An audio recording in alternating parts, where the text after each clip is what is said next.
Right, good morning everybody. I'm going to tell you a story. So it's a story about something that happened in Australia, but it affected people around the world. There's a children's campfire song that's quite famous in Australia, and it's one that you might be familiar with. It was written as a result of a Girl Guides competition that was held to write a campfire song that was a round.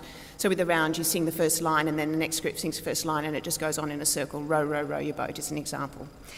So a Melbourne school teacher, Marion Sinclair, in 1932 wrote the Kookaburra Sits in the Old Gum Tree song.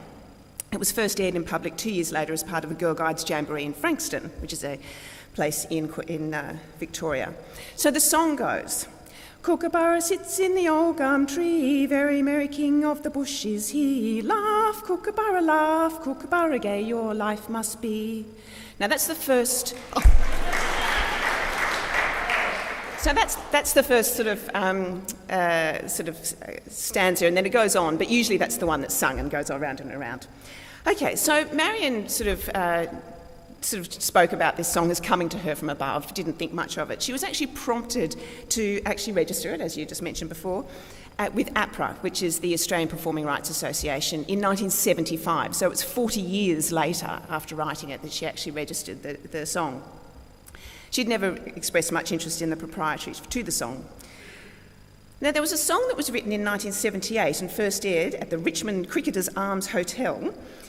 And then in 1980, it was released as a B-side to the Men at Work's debut album. And the song is, James, if you don't mind.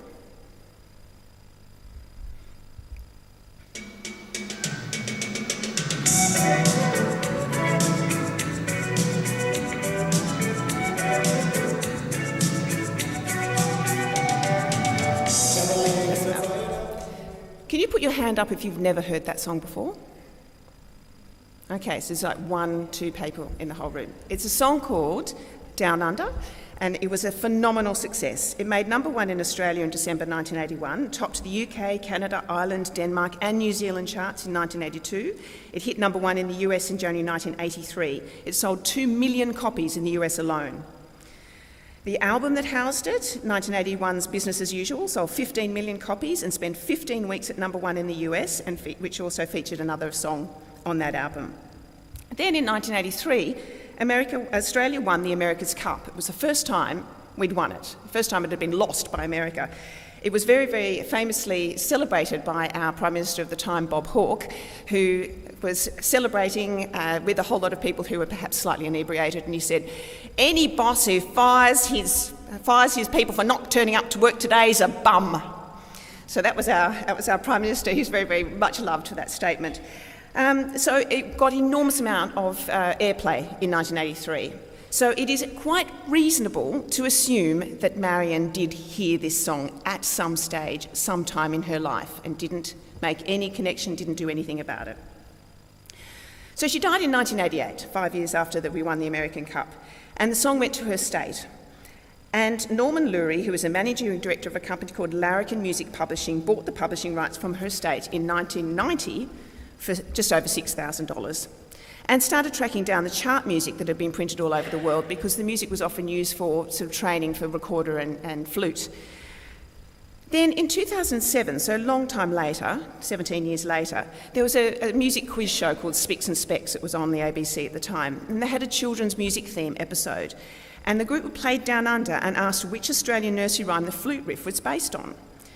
And eventually they picked Kookaburra, but they all were really genuinely surprised when the link between the songs was pointed out. So James, if you could play the second piece. Wait, sorry, 2 secs. I'm going to put my fingers up when the bit is, okay? So go.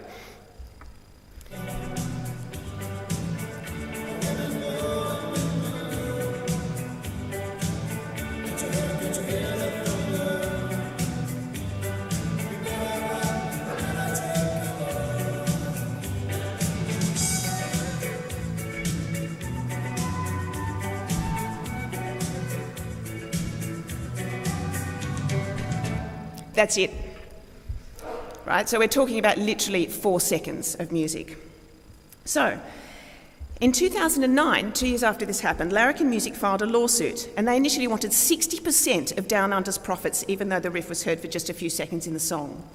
So in February 2010, Men at Work appealed and eventually lost, and the judge ordered that Men at Work's recording company pay 5% of royalties earned since 2002, considerably less than what was originally asked for.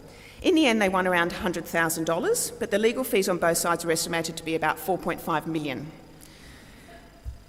So Gregory Ham was the flautist who actually played that riff. He didn't write the song, and he was really devastated by the high-profile court case and his role in the proceedings. He reportedly fell back into alcohol abuse and was quoted as saying, "I'm really disappointed that that's the way I'm going to be remembered, for copying something." He died of a heart attack in April 2012 in his Carlton home, aged 58, with friends saying the lawsuit was haunting him. Now, to me, this case exemplifies everything that is wrong with copyright. My brother is a choir master and an opera singer, and my best friend is a playwright. So believe me, I really do understand the necessity for copyright to protect artists and creators of work to ensure their work's rewarded and they can feed their families. But selling copyright to a third party that has purely commercial interest and didn't contribute to the creation of the work does not protect the originators. And that was exactly what the case was in this Kookaburra example.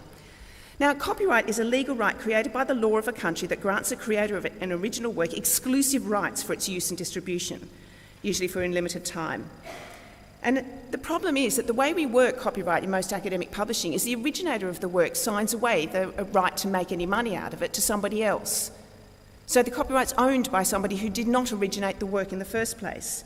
And they sign through things like journal publishing agreements or a copyright form or a license to publish agreement or a copyright transfer form, which means they retain their moral rights to be named as the author of the work, but they sign away any rights to make money out of it.